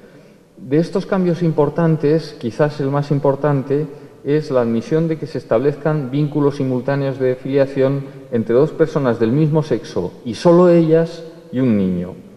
Por tanto, ese niño tendría legalmente dos padres pero ninguna madre, o dos madres pero ningún padre. Eso ocurre cuando se admite la adopción por parejas del mismo sexo o en algunos casos de utilización de técnicas de reproducción asistida, destacadamente en el caso de mujeres, aunque si se admite la maternidad subrogada también podría ocurrir en el caso de varones. Me tendrán que perdonar que vaya un poco aceleradamente, pero se me quedan muchas cosas en el tintero y me gustaría intentar dar un panorama lo más amplio posible. En estos supuestos es verdad que falta el vínculo biológico, por lo menos de uno de los dos padres o madres con el niño, pero eso no es lo relevante, porque si lo piensan ustedes, eso ha pasado siempre en la adopción. La adopción constituye un vínculo de filiación que no tiene una base biológica y, por tanto, eso al derecho no le extraña ni supone ningún problema nuevo. El problema es que se desbordan lo que podríamos llamar los límites de tolerancia de la filiación como institución, es decir, el que se puede denominar el principio de verosimilitud de las filiaciones no biológicas. En virtud de este principio, una relación solo puede ser considerada de filiación si en su estructura y características fundamentales responde a la estructura y características de la filiación biológica, es decir, un padre, una madre o un hijo. Si no responde a esas características, entonces ya no es filiación. ¿Esto qué quiere decir? Que nosotros no nos hemos inventado la filiación. La filiación nos la ha dado la naturaleza y en eso no somos originales. Los hipopótamos funcionan exactamente igual. Se juntan un hipopótamo macho con una hipopótamo hembra y tienen hipopotamitos y ya está, ¿no? Es decir, que en eso el proceso es exactamente el mismo. Y esa estructura es la que, ese dato biológico natural es el que nos da la estructura de la filiación. Y por tanto, si ya tenemos un padre, ya no hay plaza, ya no hay sitio para otro padre. Si ya tenemos una madre, ya no hay plaza, no hay sitio para otra madre. Porque en la naturaleza solo hay o un padre o una madre, no dos padres o dos madres, y no dos padres y ninguna madre, o dos madres y ningún padre. Y por tanto, esto lo que supera es el principio de verosimilitud de las filiaciones no biológicas. La deconstrucción, sin embargo, no es total. En la regulación vigente permanecen algunos elementos estructurales del modelo original, probablemente más por inercia que por razones ligadas al diseño de un nuevo modelo. En concreto, quiero resaltar dos, una ya lo he mencionado y no me voy a detener, aunque luego hablaré de esto, se mantiene la unidad, solo dos personas, es decir, hablamos siempre de parejas. Y en relación con la filiación hay un dato que aparentemente es técnico, pero que acaba siendo un dato muy relevante, y es el que ya he mencionado varias veces de la presunción de paternidad del marido. El Código Civil español, que en general ha sustituido las palabras marido y mujer por las palabras cónyuges, a partir del momento en el que admitió el matrimonio entre personas del mismo sexo, o la palabra padre y madre por progenitores, sin embargo sigue hablando de marido y mujer en los artículos relativos a la presunción de paternidad del marido. Y eso no por un despiste, sino que el legislador lo hizo intencionalmente. Y lo explica diciendo que los supuestos de hecho a que se refieren estos artículos solo pueden producirse en el caso de matrimonios heterosexuales. Naturalmente, la presunción de paternidad del marido, como les he explicado antes, solo tiene sentido si está el marido, la mujer, tienen relaciones sexuales solo entre ellos y entonces presumimos que el hijo del marido es, que el hijo que ha dado a luz la mujer es del marido, el padre es el marido, es lo que les he explicado antes. Hay algunos países que llamativamente establecen presunción de paternidad también en el caso de parejas del mismo sexo. Pero entonces aquí también hemos cambiado la naturaleza de la presunción. Eso ya no es técnicamente una presunción, eso es una ficción legal, es una cosa distinta. Hemos cambiado la naturaleza del mecanismo. Hasta aquí lo que podríamos llamar la deconstrucción del derecho de familia y sus claves más importantes. Es el momento de hablar brevemente de la reconstrucción. Claro, el primer dato es que el objetivo básico de los cambios legales experimentados por la familia y el matrimonio debería ser la consecución de mayores niveles de calidad en las relaciones familiares. Sin embargo, los resultados prácticos podrían ser considerados justamente los opuestos. En los últimos años, en paralelo a todo este fenómeno, se ha producido un empeoramiento de los niveles de calidad de vida familiar muy acusado. De hecho, ayer mismo, no está ahora la doctora de Castro, pero ayer mismo nos explicaba cómo efectivamente en Perú se ha producido una disminución del número de matrimonios y un aumento del número de las uniones civiles, de los concubinatos. Y curiosamente nos explicaba también que, con los cuadros estadísticos y con los datos, que la violencia intrafamiliar es mucho más abundante en los concubinatos o equivalentes que en las parejas que están casadas. A este tipo de cosas es a lo que me estoy refiriendo. Hemos hecho cambios legales con buena intención, es decir, la intención de esos cambios legales no es vamos a hacer que las cosas vayan mal, sino vamos a hacer que las cosas funcionen mejor. Pero el resultado que comprobamos constantemente es que las cosas no funcionan mejor, sino que están funcionando peor. Por tanto, probablemente es que hemos errado en la base, nos hemos equivocado en el fundamento de todos esos cambios.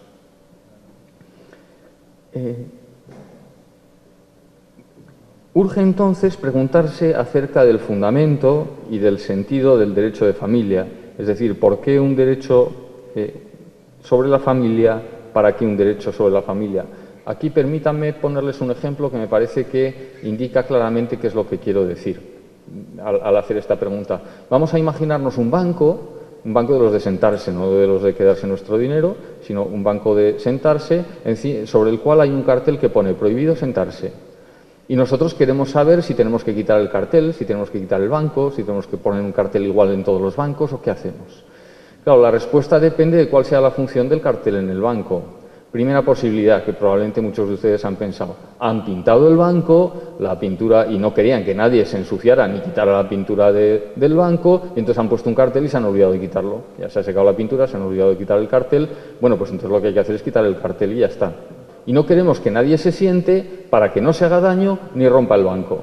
Entonces lo que tenemos que hacer es dejar el cartel mientras no lo arreglemos y arreglar el banco, claro.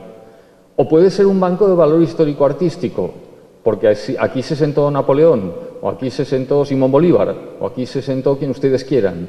Entonces, claro, ¿qué es lo que tenemos que hacer? Dejar el cartel, no tocar el banco, porque lo que queremos es conservarlo tal y como está, y poner un cartel igual en todos los bancos. No, solo en los bancos en los que se sentó Napoleón. Por tanto, la función que desempeña el cartel sobre el banco es básico para saber qué hacer. Bueno, pues lo mismo pasa con el derecho de familia. Para saber cómo regular y qué hacer con el derecho de familia, tenemos que saber por qué la sociedad se interesa por el derecho de familia. Una primera respuesta es que pertenece a los nuevos modelos de familia, sería por afectividad y convivencia. Es decir, la clave es que viven juntos y se quieren. Cuando hay dos personas que viven juntos y se quieren, pues entonces ya esto es una familia y entonces esto merece la regulación del ordenamiento. Pero claro, aquí tenemos el caso que voy a ejemplificar con el caso resuelto por el Tribunal Europeo de Derechos Humanos en 2008, que es el caso de las hermanas Barden. El caso de las hermanas Barden, son dos hermanas inglesas, octogenarias, que vivían juntas desde hacía muchos años y pretendían tener los mismos beneficios fiscales que la legislación inglesa reconocía a las parejas de lesbianas, de dos mujeres que vivían juntas y que eran lesbianas. Entonces, claro, ellas decían, bueno, ellas son dos mujeres, nosotras somos dos mujeres. Ellas viven juntas, nosotras vivimos juntas. Ellas se quieren, nosotras nos queremos, como hermanas, pero nos queremos. ¿Por qué no nos aplican los mismos beneficios fiscales? Y el Tribunal Europeo de Derechos Humanos, todos los tribunales ingleses y el Tribunal Europeo de Derechos Humanos dijeron, no, porque no es lo mismo. Claro, el problema de la convivencia y la afectividad también es que entonces tampoco entendemos por qué, por ejemplo, tienen que ser solo dos. Es que no pueden vivir juntos y quererse 3, 4, 5 o 10. Es que ahí incluimos un convento de monjas que viven juntas y se quieren como monjas y como tal, pero se quieren. Entonces ya se ve claro, todos estamos pensando, sí, pero no es lo mismo. Es decir, aquí hay algo que falla. Efectivamente, no es lo mismo un convento de monjas que una pareja de varones o de mujeres o un matrimonio que viven juntos. Claro, ¿cuál es la clave aquí? Decimos, hombre, pues que en un caso hay relaciones sexuales y en el otro no. Volvemos al contenido ontológicamente sexual de la relación. Si en un caso hay relaciones, y ahí sí, ahí claro, ahí las hermanas Bardem no entran, el convento de monjas no entran, los dos hermanos o los dos amigos que viven juntos no entran, y en cambio la pareja de lesbianas, la pareja de gays, sí que entran, porque viven juntos, se quieren y hay relaciones sexuales. Pero naturalmente inmediatamente nos tenemos que preguntar, bueno, ¿y por qué las relaciones sexuales son tan importantes para el derecho? ¿Por qué la sociedad se preocupa tanto por las relaciones sexuales? Claro, y la respuesta es, pues mire usted, porque de las relaciones sexuales entre determinadas personas nacen niños. Y eso socialmente es relevante. Es decir, que haya niños interesa a cualquier sociedad. Porque los niños de hoy son los ciudadanos del mañana, los niños es el futuro. Una sociedad sin niños es, como son las europeas, ojo, es una sociedad que en realidad tiene miedo al futuro. No tiene niños y entonces el futuro está en tela de juicio. Y, de hecho, en Europa estamos viviendo un potentísimo invierno demográfico, muy preocupante, más en unos países que en otros, pero se nota en toda Europa. Claro, esto nos da, ya una primera clave. No es lo mismo una pareja formada por personas de distinto sexo que una pareja formada por personas del mismo sexo. Porque una, si me permiten utilizar la expresión, es productora de niños y la otra no es productora de niños. Y, por tanto, el interés social de una es distinto que el interés social de la otra. El profesor Díez-Picazo, que es uno, como ustedes saben, falleció hace unos meses, uno de los mejores civilistas españoles, escribió unas palabras en un prólogo, además, un poco perdidas ahí, pero que me parecieron especialmente luminosas cuando las leí. Él decía que las uniones entre personas del mismo sexo no son un fenómeno familiar, sino un fenómeno asociativo. Es decir, que estamos, pues que hay dos o más personas que deciden hacer algo en común y ya está, pero no tienen un interés social relevante. ¿Por qué? Porque el interés social relevante propio de la familia es el de los niños. Este es el tener la producción de hijos en primer lugar. Esto se ve muy claro si invertimos la proporción. Por ejemplo, en España aproximadamente el 2% de las parejas son homosexuales, el 98% son heterosexuales. Si invertimos la proporción, imagínense ustedes que el 98% fueran homosexuales y el 2% heterosexuales. Bueno, pues adiós España en una generación. Ya está, ¿no? ¿Por qué? Porque no ha habido hijos. Ni adopción ni nada. Quiero decir que es que no hay forma. Ni técnicas de reproducción asistida, porque habría que gastarse el presupuesto nacional en técnicas de reproducción asistida, porque son muy caras. Y, por tanto, pues ya se ve que una sociedad no podría sobrevivir.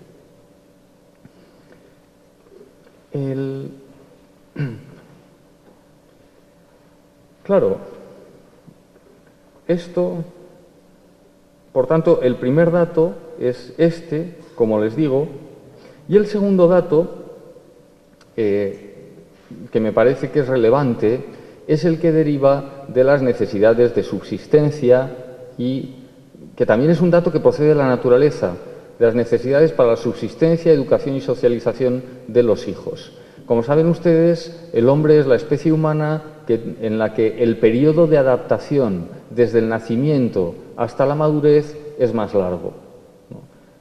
En este momento pueden ser, desde luego, 14 años como poco, convencionalmente 18, 20, 22 años, es decir, mucho tiempo. Y mucho tiempo en el que no se le puede dejar al hijo por ahí sin más, sino que el hijo precisa atención, cuidado continuo, cuidados de distintas características. No es lo mismo cuidar a un bebé que acaba de nacer que a un chaval de 14 años que lo único que hace es decirte que no a todo lo que le propongas. Yo tengo muy reciente la adolescencia de mis hijas y, por tanto, soy muy consciente de ese dato. Pero no es lo mismo educar, pero necesitan también esa educación. ¿Y esto está ligado a qué? A la estabilidad. Para esto son necesarias familias estables. Por tanto, el primer dato importante es la heterosexualidad, el segundo dato relevante es la estabilidad. Esas son las uniones heterosexuales estables. Ojo, ¿y cómo conseguimos la estabilidad? Legalmente, a través de la asunción de un compromiso. Claro, el compromiso, si lo piensan ustedes en cualquier contrato, mediante el compromiso... Muchas gracias.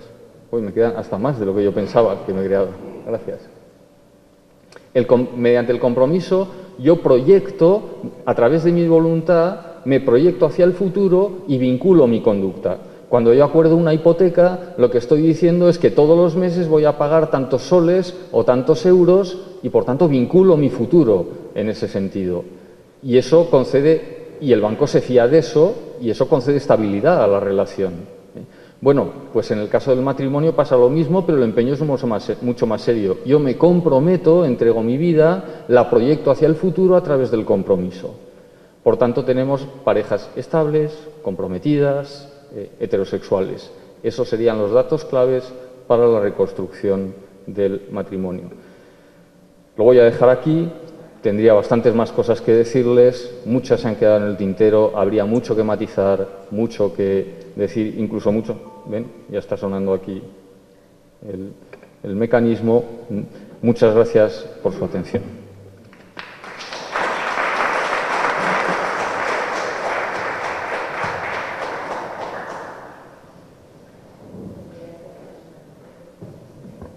Agradecemos al doctor Carlos Martínez de Aguirre, de la Universidad de Zaragoza, España, por esta disertación académica.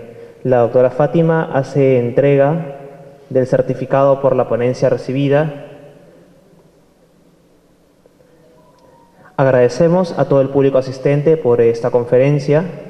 Les recordamos que la certificación estará siendo tramitada y se les remitirá a los correos electrónicos que han dejado en el ingreso la fecha y hora en la cual podrían recoger los certificados. A nombre del Poder Judicial de Perú, les agradecemos su presencia en esta conferencia. Muy buenas noches.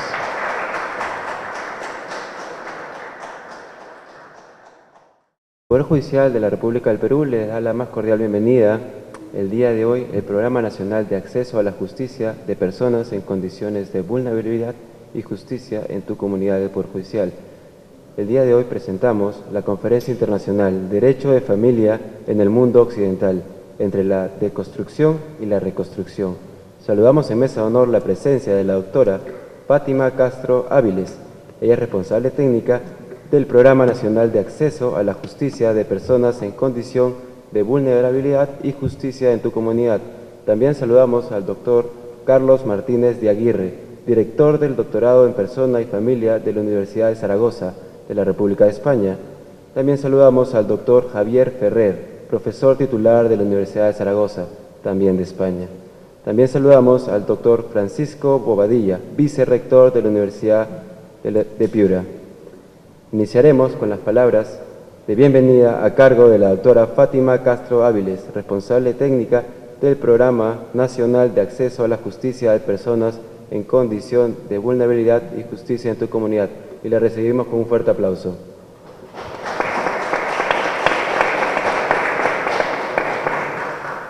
Muchísimas gracias. Buenas tardes con todos. Les doy la bienvenida a esta conferencia internacional que tengo el honor de presidir. Agradecer personalmente a nuestros invitados, el doctor Carlos Martínez de Aguirre, que él es director del Doctorado en Persona y Familia de la Universidad de Zaragoza, España, al profesor titular doctor Javier Ferrer de la Universidad de Zaragoza, España, al doctor Francisco Bobadilla Rodríguez, vicerrector de la Universidad de Piura, que en esta oportunidad nos acompañan. Realmente el tema que vamos a tratar es un tema de gran trascendencia para el Programa Nacional de Acceso a la Justicia de Personas Vulnerables, que tiene que ver con el tema de la familia, de los niños, de los adolescentes, de la mujer, de los miembros integrantes de la familia que este programa pretende proteger. Y realmente es muy grato para mí estar al lado de dos dignos maestros, de los cuales yo he tenido el honor de ser alumna de ellos en la Universidad de Zaragoza, y que estoy segura que con sus disertaciones van a poder aportar mucho al derecho de familia peruano y sobre todo ser de gran utilidad para nuestros jueces especializados en familia y las salas correspondientes que ven estos casos, y en realidad para todo el público en general, estudiantes universitarios, profesionales, abogados que defienden los derechos de la familia, que realmente es muy útil en este momento poder obtener conocimientos. Consensus que se manifiesta en un lugar y en un tiempo determinados y que se proyecta hacia el futuro, de tal manera que no es un consentimiento que tenga que estarse renovando cada día, sino que una vez que el consentimiento se ha prestado, su efecto se proyecta en el tiempo. Evidentemente, aquí radica una de las grandezas del matrimonio, si se quiere poner en contraste con la unión de hecho. En el sentido de que ese consensus pacticio lo que hace es comprometer ese futuro incierto, tanto del varón como de la mujer, que no saben lo que va a pasar en el futuro y se comprometen para toda la vida. Ese futuro suyo, subjetivamente incierto. Por eso, la gran aportación del derecho del derecho canónico, es la fijación del principio consensual. Es un principio que, por otro lado, ha sido pacíficamente asumido por la mayor parte de los ordenamientos civiles cuando han incorporado a lo largo de la historia su ordenamiento del matrimonio civil. De tal manera que es muy fácil encontrar en cualquier código civil esa afirmación de que no hay matrimonio sino sin consentimiento matrimonial. Y ese consentimiento matrimonial es un consentimiento que podríamos decir de carácter contractual, en el sentido de que tiene una manifestación en un lugar y un tiempo determinados. Bien, por otro lado, hay que tener en cuenta que incluso las definiciones clásicas que conoce el derecho romano, que habitualmente suelen estar en los tratados de derecho de familia, en la parte de derecho del matrimonio, imagínense por usted, o recuerden, por ejemplo, las definiciones célebres, ya sea de Ulpiano o ya sea de Modestino, pues en realidad el derecho canónico les acaba dando una definición, un sentido más pleno. Cuando, por ejemplo, se define el matrimonio como la unión del varón y de la mujer que contiene la comunidad indivisible de vida. Está ahí presente la idea de la heterosexualidad, de la unidad, la idea de la procreación y la idea de la indisolubilidad. O la de Modestino, las nupcias son la unión del varón y de la mujer, consorcio de toda la vida, comunión en el derecho divino y en el humano.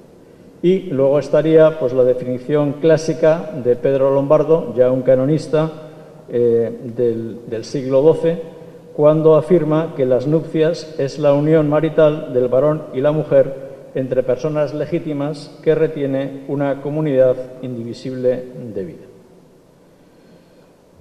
Bien, nos vamos a ahorrar algunas cuestiones del proceso de evolución y de formación del matrimonio canónico, que es el matrimonio que va a estar presente en Occidente durante varios siglos del matrimonio, de tal manera que se ha dicho solo el mensaje cristiano del amor divino dio la luz justa sobre la naturaleza del amor matrimonial y su función en la economía providencial de la vida humana. Es decir, son palabras de un famoso romanista, el profesor Álvaro Dors.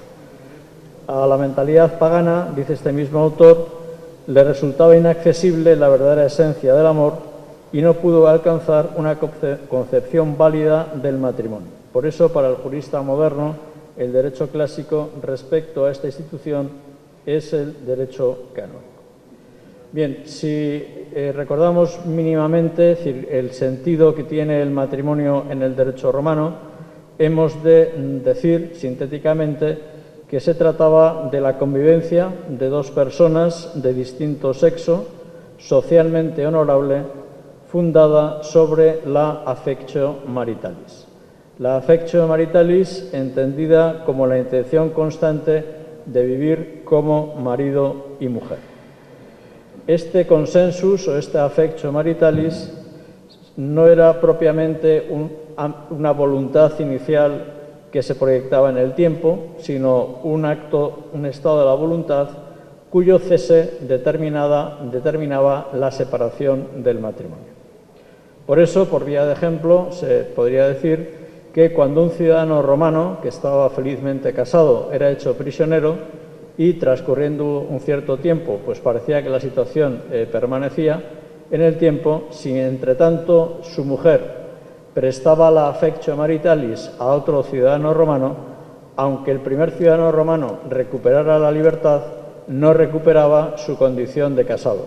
¿Por qué? Porque la affectio maritalis de su mujer había pasado a gozar de ella otro ciudadano romano. Con lo cual, se podría decir, muy simplificadamente, pues porque tampoco tenemos demasiado tiempo, que el matrimonio romano es una situación de hecho con consecuencias jurídicas. Y que ese principio tan conocido de consensus facit nuptias, el sentido del derecho romano es que el consentimiento es un consentimiento que se hace cada día y que debe mantenerse en el tiempo para que perviva.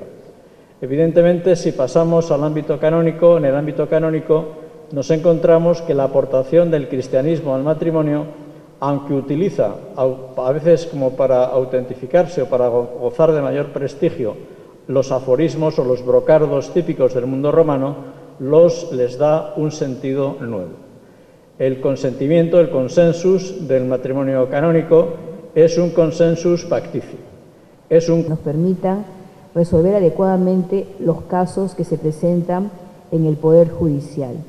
Les doy entonces la bienvenida y deseo el uso de la palabra a nuestro primer ponente, el doctor Javier Ferrer Ortiz. El doctor Javier Ferrer Ortiz es licenciado en Derecho por la Universidad de Deusto y en Derecho Canónico por la Universidad de Navarra, donde también obtuvo los doctorados en Derecho Canónico y en Derecho, catedrático de Derecho Canónico y Derecho Eclesiástico del Estado de la Universidad de Zaragoza, España, desde 1993, de cuya Facultad de Derecho ha sido decano. Académico correspondiente de la Real Academia de Jurisprudencia y Legislación del Instituto de España, miembro fundador del Consorcio Latinoamericano de Libertad Religiosa, miembro fundador de la Academia Iberoamericana de Derecho de Familia y de las Personas, de la que es vicepresidente, primer director del Máster en Derecho Matrimonial Canónico de la Universidad Internacional de La Rioja, del que actualmente es asesor académico. Le damos la bienvenida con un fuerte aplauso.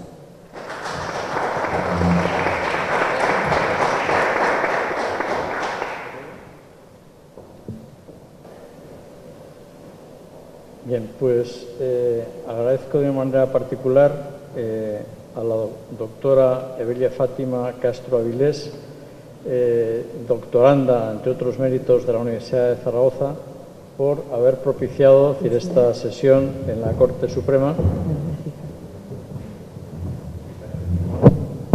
¿Sí está encendido? Sí, ¿no? Se escucha, ¿no? Bien, muy buenas tardes a todos. En realidad va a ser una conferencia, podríamos decir, a dos manos, en el sentido de que yo me voy a ocupar básicamente de lo que sería la construcción del matrimonio en el mundo occidental y el momento en que se inicia, por así decirlo, su secularización, mientras que mi colega y amigo, el profesor Martínez de Aguirre, se ocupará de la deconstrucción del matrimonio y también, en la medida de lo posible, de la reconstrucción. Bien, me parece que es fundamental para centrar este tema hacer un pequeño recorrido por la historia, por las raíces culturales del mundo occidental al que pertenecemos. Bien, me parece que uno de los puntos de reflexión más sugerentes y lúcidos que se viene ofreciendo en el mundo occidental en los últimos años para la contribución de algunos problemas suscitados básicamente por el laicismo y por el multiculturalismo es la invitación a profundizar en las raíces culturales de Occidente. Para ello se suele invocar una imagen de gran simbolismo y plasticidad, afirmando que la civilización occidental está edificada sobre tres colinas: la Acrópolis de Atenas, el Capitolio de Roma y el Gólgota de Jerusalén. Con esto se quiere decir que pensamos con categorías mentales griegas, que los esquemas técnico-jurídicos romanos nos son consustanciales y que la ética que informa el derecho, el pensamiento y la moral es de base judeocristiana. Bien, entre las manifestaciones de la herencia jurídica, que se remonta fundamentalmente en el ámbito del derecho privado al derecho romano. El derecho romano es fundamental, a mi modo de ver, para la formación del jurista, en la medida de que las raíces del derecho occidental se fundan jurídicamente en el derecho romano. Se puede decir que para la mayor parte de las instituciones, y especialmente para todo lo que hace referencia, aunque no exclusivamente al ámbito del derecho privado, también al ámbito del derecho público, es, por ejemplo, una cuestión a veces un tanto ignorada, pero el principio mayoritario, es decir, el principio de la mayoría, es un principio que tiene su inspiración de carácter canónico. De todas maneras, en el ámbito del derecho privado es todavía más patente, más evidente esa influencia del derecho romano, de tal manera que se puede considerar como el derecho clásico, como la raíz del derecho en el mundo occidental. De todas maneras, como todos los principios generales, también admite alguna excepción, y justamente esa excepción se produce en la materia de la que hoy vamos a tratar. ¿Por qué?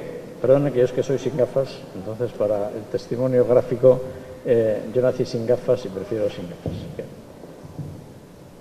Bien, pues se puede decir que el derecho clásico en materia de matrimonio no es el derecho romano, sino que justamente es el derecho canónico. El modelo de matrimonio vigente en el mundo occidental es un modelo de inspiración canónica. Y la situación del matrimonio civil, en algunos lugares, pues francamente deconstruida, no se concibe sino como un proceso de secularización y de deconstrucción de esos elementos que el matrimonio civil, cuando aparece históricamente en el siglo XVI, se inspira en el modelo del matrimonio canónico. Bien, esta es una idea que es admitida pacíficamente por los juristas en el mundo occidental, con la idea de que la mentalidad pagana, es decir, la mentalidad del mundo romano, no llegó a penetrar en la verdadera esencia